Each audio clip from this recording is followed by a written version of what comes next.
வணக்கம் நண்பர்களே. 2026ஆம் ஆண்டில் இந்த ஆடி அமாவாசை அப்படின்னு பார்த்தீங்கன்னா என்னைக்கு வருது? இந்த நாளில் நம்ம என்னெல்லாம் செய்யணும்? முக்கியமாக இந்த வருஷத்தில் வரக்கூடிய ஆடி அமாவாசையில் இந்த விஷயத்தையெல்லாம் கவனிக்காமல் விட்டுறாதீங்க அப்படின்னு சொல்கிறாங்க. அதெல்லாம் என்ன அப்படிங்கிறத நம்ம இந்த வீடியோவில் பார்க்கலாம். பொதுவாகவே அமாவாசை அப்படின்னு பார்த்தீங்கன்னா நம்ம முன்னோருடைய வழிபாடு செய்வோம். அதில் வருஷத்தில் வரக்கூடிய ஒரு 3 அமாவாசையை நம்ம ரொம்ப முக்கியத்துவமாக பார்ப்போம். அந்த வகையில் இந்த ஆடி மாதமும் ஒன்று அப்படின்னு சொல்லலாம். ஆடி மாதம் தொடங்கின நாளில் இருந்து முடிகிற வரைக்குமே வழிபாடுகள், அதாவது கடவுளுக்கான வழிபாடுகள் அதிகமாக செய்வோம். அதில் இந்த அமாவாசை நாட்கள் அப்படின்னு பார்த்தீங்கன்னா கண்டிப்பாக நம்மளுடைய பாவங்களை எல்லாம் தீர்த்து கொள்ளக்கூடிய முக்கியமான நாள் அப்படின்னு சொல்லலாம். இந்த வருடம் வந்திருக்கக்கூடிய இந்த ஆடி அமாவாசை என்னைக்கு வருது, எந்த நேரத்திலிருந்து எந்த நேரம் வரைக்கும் இருக்கோ, இதில் நம்ம என்னெல்லாம் செய்யலாம் அப்படிங்கிற எல்லா தகவலையும் நான் இந்த வீடியோவில் முழுமையாக சொல்லியிருக்கேன். வீடியோவை ஸ்கிப் பண்ணாமல் பாருங்கள்.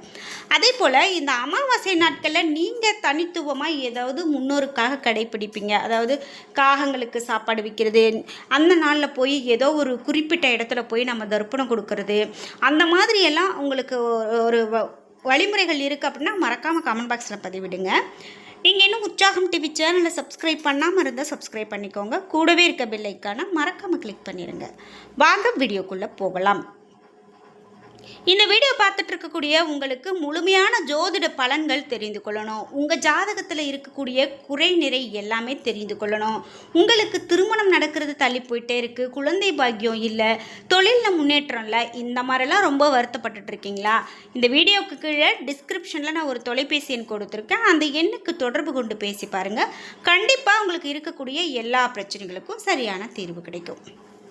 நம்ம இந்த ஆடி மாதம் அமாவாசை அப்படின்னு பார்த்தீங்கன்னா இந்த வருஷம் ஆகஸ்ட் 12ஆம் தேதி வந்திருக்குங்க. இந்த அமாவாசை ரொம்பவே நம்ம முக்கியத்துவமாக கொடுத்து பார்க்குறது ஏன் அப்படின்னு பார்த்தீங்கன்னா, இது 12 அமாவாசையில் இந்த அமாவாசை ரொம்ப சிறப்பு அப்படின்னு சொல்லுவாங்க. பொதுவாகவே இந்த ஆடி மாதம் அமாவாசை அப்படின்னு பார்த்தீங்கன்னா தமிழ் நாட்காட்டியின்படி 4வது மாதமான ஆடி மாதம் ஆன்மீகத்தில் சக்தி வழிபாட்டிற்கும் இயற்கைக்கும் விவசாயத்துக்கும் மிக முக்கியமான மாதமாக கருதி வழிபாடு செய்கிறோம். இது தட்சணாயன புண்ணிய காலத்தினுடைய தொடக்கம் அப்படின்னு சொல்லலாம். ஆடி மாதத்தில் உலகத்தில் இருக்கக்கூடிய எல்லா கோவில்களுமே, முக்கியமாக அம்மன் கோவில்களில் விழா எடுத்து சிறப்பாக பக்தர்கள் வழிபாடு செய்வது வழக்கம். அம்மனுடைய வழிபாடு, நீர்நிலைகளை வணங்குவது, முன்னோருக்கு திதி கொடுக்கறது, ஆன்மீக நிகழ்வுகள், விசேஷம் எல்லாமே இந்த மாதத்தில் ரொம்ப சிறப்பாக செய்வாங்க. இந்த மாதத்தில் அம்மன் வழிபாடு, கூழ் ஊற்றுவது, பொங்கல் வைக்கிறது, வேண்டுதல் நிறைவேற்றுவது, முன்னோருக்கான திதி கொடுக்கறது, முக்கியமாக ஆடி பெருக்கு இது ரொம்ப சிறப்பாக கொண்டாடுவாங்க. ஆடி மாதத்தில் செவ்வாய்க்கிழமை, ஆடி வெள்ளி இது போன்ற நாட்களில் கோவிலில் பெண்களுடைய கூட்டம் அலைமோதும் அப்படின்னு சொல்லலாம். அந்த வகையில் இந்த நாளை நம்ம தவற விடக்கூடாது அப்படின்னே சொல்லலாம். முக்கியமாக இந்த ஆகஸ்ட் 12 எந்த நேரத்தில் அமாவாசை இருக்கும் அப்படின்னு பார்க்கும்போது நாம் குறிப்பாக இந்த நேரத்தில் இருந்து இந்த நேரம் வரைக்கும் நம்ம இதை கொண்டாடுறோம், அசைவம் சாப்பிடக்கூடாது அப்படின்லாம் சொல்லுவாங்க. பொதுவாகவே அமாவாசை நாள் அப்படின்னு சொன்னாலே நம்ம அசைவம் சாப்பிடாமல் இருக்கிறது தான் நல்லது. ஏன்னா இதுக்கு நம்ம அறிவியல் காரணங்களாகவும் நிறைய சொல்கிறாங்க. அதனால் இந்த நாளில் நம்ம அசைவம் சாப்பிடாமல் இருக்கிறது ரொம்ப முக்கியத்துவம் பெறுகிறது அப்படின்னு சொல்லலாம். இந்த ஆடி அமாவாசை நாள் அப்படின்னு பார்க்கும்போது 2026ஆம் ஆண்டு ஆகஸ்ட் 12ஆம் தேதி வந்திருக்கு. இந்த அமாவாசை திதி அப்படின்னு பார்த்தீங்கன்னா அதிகாலை 1:53 மணிக்கு தொடங்கி அதே நாள் இரவு 11:07 மணிக்கு நிறைவடையுது. இந்த நாள் முருகப்பெருமானுக்கு உகந்த நாள் அப்படின்னும், புனித நீர்நிலைகள் மற்றும் நதிக்கரைகளில் முன்னோர்களுக்கான சடங்குகளை செய்வதும், புனித நதிகள் மற்றும் இடங்களில் புனித நீராடுவது இந்த நாளில் மேற்கொள்ளக்கூடிய முக்கியமான நிகழ்வுகளில் ஒன்று அப்படின்னு சொல்லலாம். சரி, முக்கியமாக இந்த ஆடி அமாவாசையுடைய பலன் என்ன அப்படின்னு பார்க்கும்போது, பூ உலகில் நாம் எல்லாம் பிரதோஷத்தின் போது தெய்வங்களை வணங்குவது தெரிந்த விஷயந்தான். ஆனால் தேவலோகத்தினுடைய பிரதோஷம் அப்படின்னு பார்த்தீங்கன்னா எப்பன்னா, இந்த பூவுலகின் ஒரு ஆண்டு தேவர்களுக்கு ஒரு நாள் அப்படின்னு சொல்லுவாங்க. அந்த வகையில் தேவர்களுடைய உலகில் பகல் பொழுது முடிந்து மாலை வேலை தொடங்கும் நேரம்தான் ஆடி மாதம். சூரியன் சூரியனினுடைய தேர்பாதை வடக்கில் இருந்து தெற்காக திரும்பும் தட்சிணாயன புண்ணிய காலம் தொடங்கும் இந்த சமயம்தான்.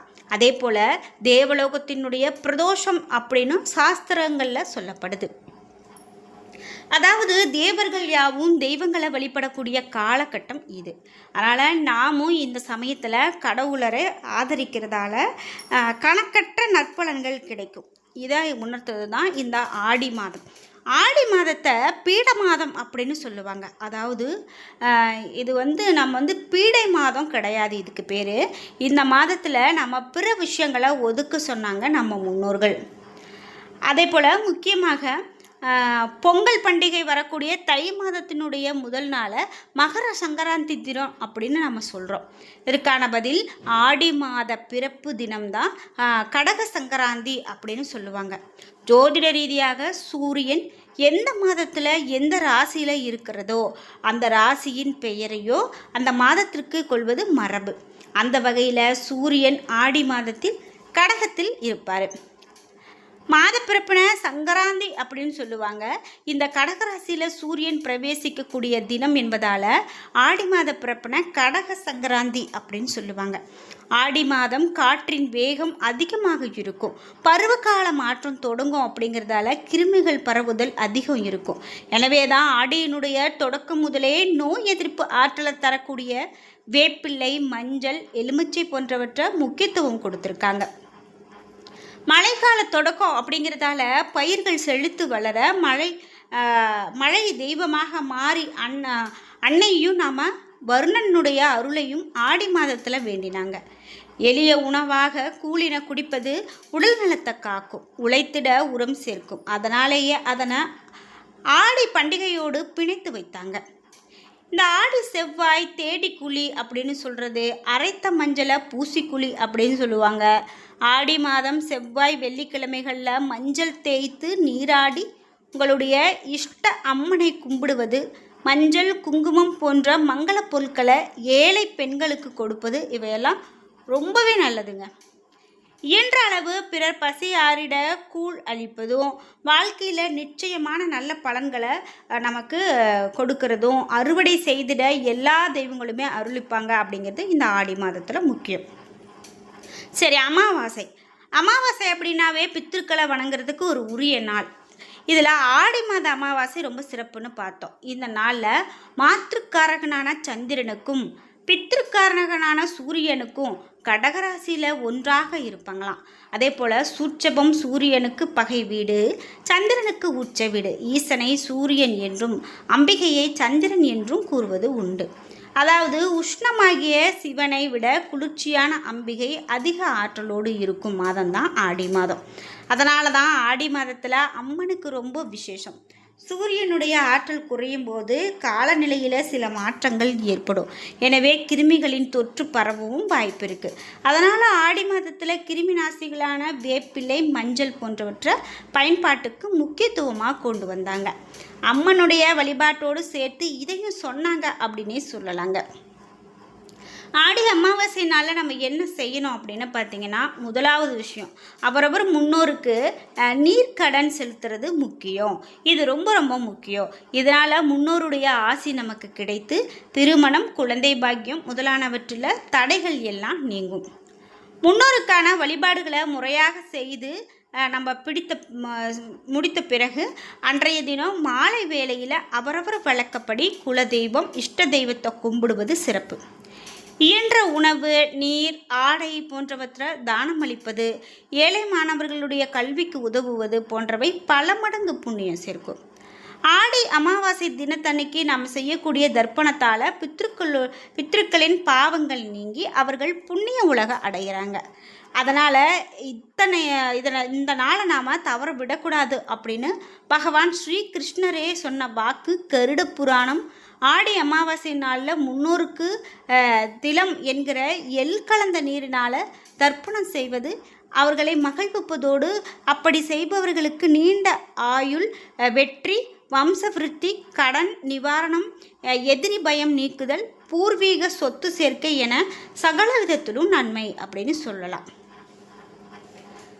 முக்கியமாக இந்த பராபவ வருடத்தில் ஆடி மாதம் 27ஆம் தேதி அன்று ஆடி அமாவாசை. அன்றைய தினம் அவரவரால் இயன்ற வகையில் பித்ருக்கடன்களை செய்யுங்க. முன்னோருடைய ஆசையை பெற்று மகிழ்வோடு வாழுங்க அப்படின்னு சொல்லுங்க. அந்த வகையில் இந்த ஆடி மாதம் அப்படின்னு பார்த்தீங்கன்னா ரொம்ப சிறப்போடு இருக்கக்கூடிய காலகட்டம். இதை நீங்கள் தவற விடாமல் கடைப்பிடிங்க. இந்த வீடியோ உங்களுக்கு எப்படி பிடிச்சிருந்தது, என்னென்ன தகவல்கள் நீங்கள் தெரிஞ்சுக்கிட்டீங்க அப்படிங்கிற உங்களுடைய கருத்துக்களை மறக்காம கமெண்ட் பாக்ஸில் பதிவிடுங்க. வீடியோ பிடிச்சிருந்தா லைக் பண்ணுங்கள், ஷேர் பண்ணுங்கள், கமெண்ட் பண்ணுங்கள். நீங்கள் இன்னும் உற்சாகம் டிவி சேனலை சப்ஸ்கிரைப் பண்ணாமல் இருந்தால் சப்ஸ்கிரைப் பண்ணிக்கோங்க. கூடவே இருக்க பெல் ஐக்கானை மறக்காமல் கிளிக் பண்ணிடுங்க. நன்றி வியூவர்ஸ்.